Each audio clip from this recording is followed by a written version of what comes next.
ressemble beaucoup à l'iPhone 13 quand même, non? Bonjour à tous et bienvenue en Tech Break, votre rendez-vous hebdomadaire par 01net.com. Et l'actualité de cette semaine, elle était chez Apple. On va parler des rumeurs des nouveaux iPhones qui sont censés être annoncés en septembre. Alors premier truc, c'est que si vous aimiez les formats mini des iPhones, comme dirait notre président, ça c'est finito. Théoriquement, vous allez avoir le choix entre un iPhone 14, un iPhone 14 Max, un iPhone 14 Pro et un iPhone 14 Pro Max. Une des grosses nouveautés de ces iPhones, ça serait un mode Always On. L'idée elle est simple, ça existe sous Android depuis environ un demi-siècle, c'est d'avoir un écran constamment allumé qui vous donne accès à vos notifications les plus importantes.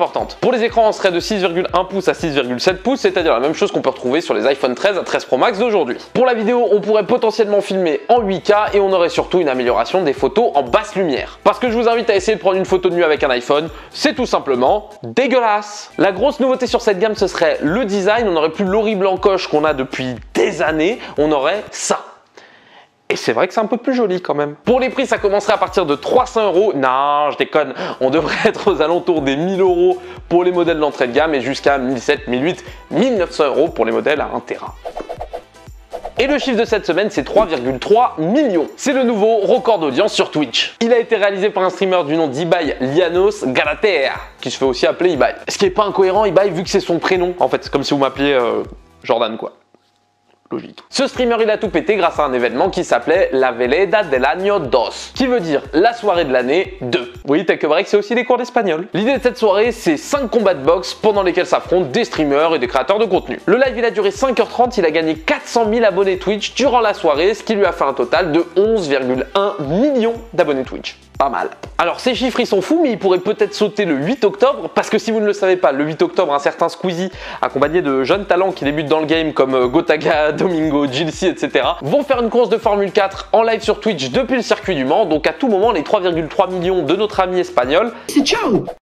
Et place au concours, la dernière fois on vous offrait votre montre Weezing, votre Scanwatch, et c'est Jonathan qui l'a gagné, bravo à toi, va voir ton commentaire pour voir comment récupérer ton cadeau. Et cette semaine on vous offre votre Weezing Sleep Analyzer. Qu'est-ce que c'est? C'est un petit objet que vous allez mettre sous votre matelas et qui va, comme son nom l'indique, Sleep Analyzer, analyser la qualité de votre sommeil, et vous allez avoir sur l'application plein de données pour savoir si vous dormez bien ou pas, et quelques recommandations aussi. Pour participer, c'est très simple, c'est réservé à nos abonnés sur YouTube et vous le demandez juste en dessous dans les commentaires. Et la vidéo de cette semaine, elle fait juste flipper. Alexa, can Grandma finish reading me The Wizard of Oz? Okay, but how about my courage? Asked the lion anxiously. You have plenty of courage, I am sure, answered Oz.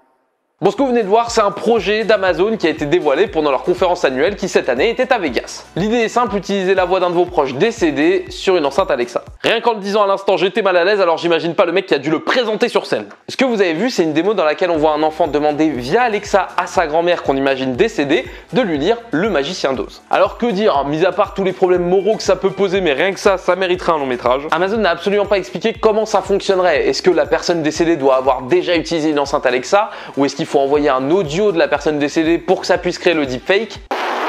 On ne sait pas. Alors pour info, pour l'instant on n'a aucune date de sortie pour cette option, peut-être même qu'elle sortira jamais, mais Amazon serait en train de travailler dessus. Bon après parfois dans cette émission je rigole en disant ah ça ressemble à un scénario de Black Mirror et tout, mais là c'est vraiment le cas les gars, hein. Épisode 1 saison 2, allez voir, c'est quasi ça. Et c'est la fin de cet épisode de Tech Break, merci à tous de l'avoir suivi. Comme d'hab, si ça vous a plu, pensez à laisser un petit pouce bleu, à laisser votre avis en commentaire sous la vidéo, on lit tout, et à vous abonner en activant la cloche pour ne rater aucune vidéo. Et moi je vous donne rendez-vous ici la semaine prochaine, salut!